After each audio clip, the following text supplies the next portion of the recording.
Hi, it's me again with Corel Draw Tips and Tricks, and last night I made a video on how to get rid of this shadow. Somebody's having trouble, and the further away it gets, the more the shadow looks like. How to get rid of that shadow.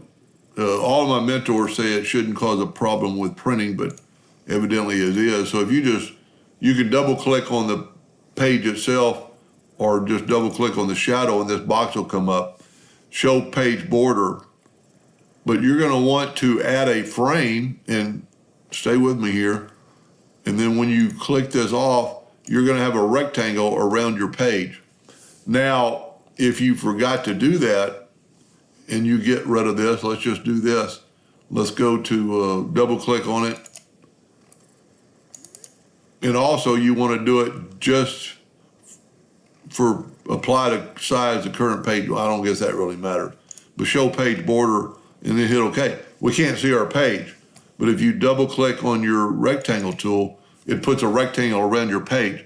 Like a couple people have said, the printer doesn't need to see the page, so that might work. But if you wanted to do that and make sure you're in the page, you could go to tools, and I was having a little bit of trouble. Let's go to Windows and Dockers and objects, and yours might be called object properties.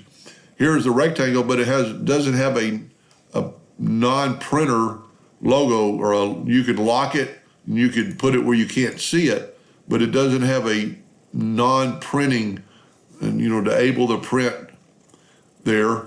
So if you will double click on a new layer and then move your rectangle to that layer, now it's got a non-print.